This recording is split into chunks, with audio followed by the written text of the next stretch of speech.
Whew, hey y'all. I just come to talk about this. How your gift will intimidate people, but it will also make room for you. I made a video, I reposted a video of somebody talking about it. And I was like, yo, this is exactly what has been going on with me.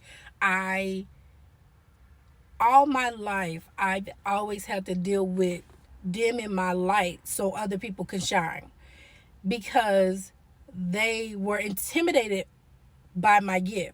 And I never had nobody to help me to understand what my gift was and why was people intimidated by it. Why people didn't like me because of me being myself. Like I was always able to be myself, even from a little kid. I remember one of my aunts used to tell me, "Oh, you think you all that because you got this and the other." I had just started working at a and temp service agency, and the job they gave me or whatever, it was my first day at the job.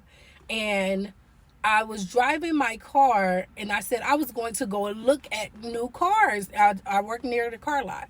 And I was going to look at new cars. And all of a sudden, we call it the jalopy. It was a Buick. I think a Buick LeSabre. And that was our boat. That sucker used to run. That was a good car. It lasted through multiple people in the family and whatever. And so I was driving the jalopy and I said, I'm going to go and look at new cars. And so that's what I did. I went and looked at new cars. And when I turned onto the street for the car lot I was going to go to, my power steering had went out, completely went out. Now it was going out, but it had completely went out, and I was able to park the car right there on the side of the street. So I said, I'm not going to let this bother me because I'm not a type of person that allows things to bother me. That's one thing people hate about me. Oh, not hate, but people wish they could do that. Like, I don't allow things to really bother me. It takes a lot for things to bother me. So, as I pulled up to the car lot and whatever, and I'm, looking at cars and stuff like that. My credit was low, everything like that. I didn't have any money because I just started the job, my first day at the job at the temp service.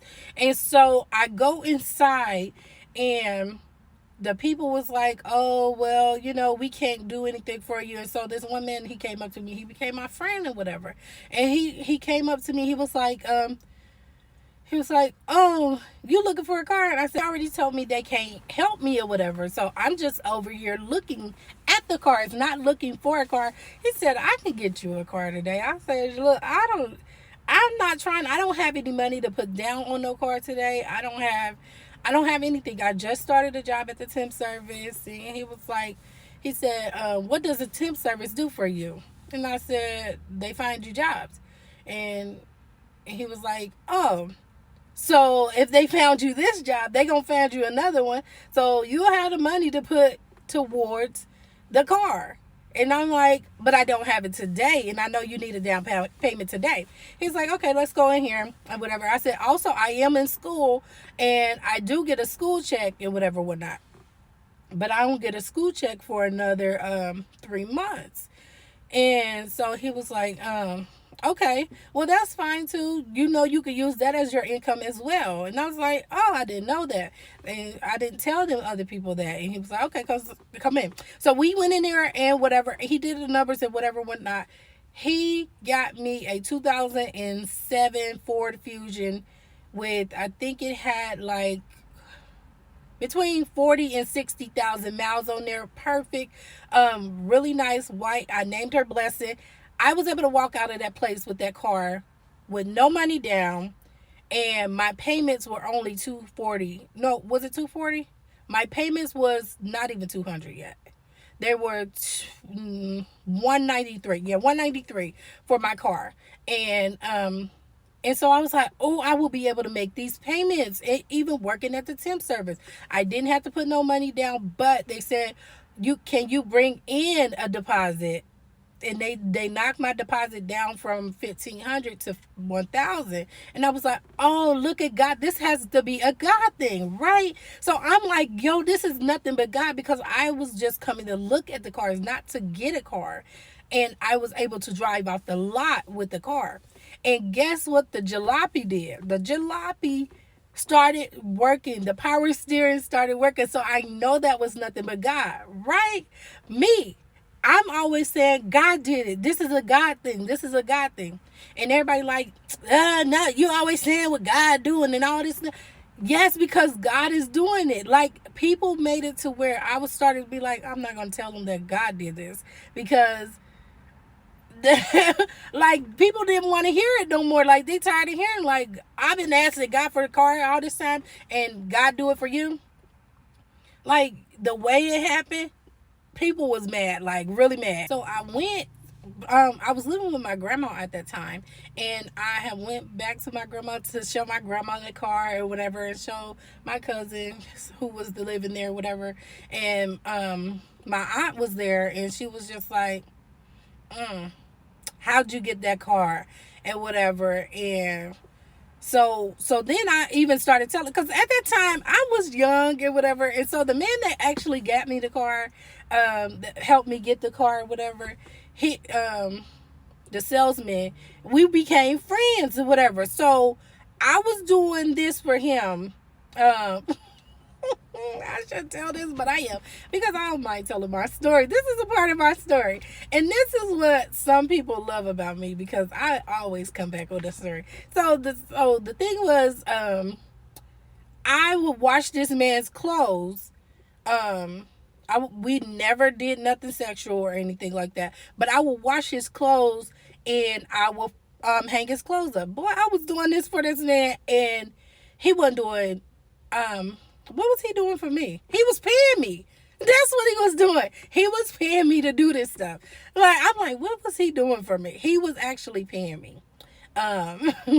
He was paying me $60 a week to come and wash his clothes. He was staying at this little hotel thing near the car lot and whatever. And so I'm like, okay, I will come get his clothes, wash his clothes, and then hang them up in his room while he's at work and whatever. So we never got to like see each other unless and I would come over to the job and he would want to eat lunch. Me being the person that I am, I didn't think nothing of it. I didn't think the man liked me. I just thought that, like, that was just me when I was young. So, like, I never thought nothing of it. And so, like, I would do that. I did that for a whole year straight. And then I started to think, like, oh, it doesn't look right that I'm doing this for this man. It's like, it's starting to think like, yo, people probably think like I'm doing something with this man. But he's never at the hotel when I go get the clothes or drop the clothes off. He's never there. And if he wanted something to eat, I would, because he didn't drive, I would drop him stuff off to eat. And it's like, are y'all together? No, we was never together or whatever. So, but that's beside the point. That's the story time on that part. But yeah, my aunt, she was really upset that I got a car. And I said, God did this. This is a God thing. God did it. The way that it happened, God did it. And she was upset. She was like, oh, you sleeping with that man and da-da-da-da-da. And I'm like, how old was I? I was 19, 20. And I'm like, I've never slept with this man. The man was attractive. And so, yeah, long story short, it just dawned on me what that man was doing because he knew my story. It never dawned on me until now. So, like, I've just been duped to do it. Because, yeah, like, all this time, I'm just now figuring out that this man was really helping me to pay my rent. I mean, not pay my rent, but pay my car payment. Because I would get my money for my work check, and I didn't have to do nothing but use the money, save the money for from him, and give that to my car payment. Y'all, I did not put that together until just now. I'm like, wow, why would he do that? Like, he was helping me, like, and I was helping him still, but it was like, yeah, he paid me $60 to wash his clothes. It's real simple. So yeah, like, your gift, like the things that God give you, your gift will make room for you. Boom. Your light that shines will make room for you. And some people will not like that either. People always try to dim your light because you are a light. And you can't allow people to just dictate how you live your life as a light. Like, if God gave you a light to shine, you have to shine. And there's no ifs, ands, or but about it, because that's what he gave you. So regardless of the fact of if you feel like, oh, this ain't gonna happen for me, just like me trying to dim my light so people can shine, and I always push people to the front so that they can shine, and I'm still behind them and I'm still shining. That right there told me like, hey, no matter where you stand, you are still going to shine bright. And nobody can take that from you. So that's what I'm saying. When you have people that are intimidated about your gift and hate you for your gifts, they can have more than you. They can have everything you ever wished for and still hate you. So don't go hide your light because you got haters. Keep shining. I wish somebody would have been there to help me walk this through, because I'm like, yo, why don't people like me? Like me to a point to where they could get me to give to them, or what they thought that was going to help them be better than me. And I didn't mind doing stuff like that to help people out, but it never worked. It never worked. Like, I could be like, people be like, oh, you look cute and whatever. Like, if I put on the outfit, I know I love to mismatch. I've always loved to mismatch or whatever. And so I would put on the outfit and people be like, oh, that's ugly and whatever. And then I would wear it out. And when I wear it out, I get so many compliments. And the people that was close to me would say, oh, yeah, I was thinking about wearing that too. What? Are you serious? So you have to keep shining no matter what. There will be people that try to dog you out for your gift just so they can look better or be better than you. But your gift will always make room for you. Your gift will intimidate so many people that ain't supposed to be around you. And when they start talking like that, that's when you have to move around. You can't keep yourself around people like that, because that will start to dim your light. Because you are always around some negativity and people that don't care too much about you. Y'all, I'm sitting outside and I'm doing. But I need to get out of here. At the end of the day, y'all, keep shining. Keep going. Don't let no one try to dim your light, because your gift is going to make room for you. It can make room for somebody else, but it's definitely going to make room for you. And you have to make sure that you don't let nobody try to dim your light, try to make you come down to their level, because it will not work. God is always going to put you in front, even if you're in the back. So don't stop. Keep going. And this is for me. Like, I'm talking to myself as I'm talking to y'all. And that's just one story. I have multiple stories that I want to tell y'all, and I'm going to tell y'all. So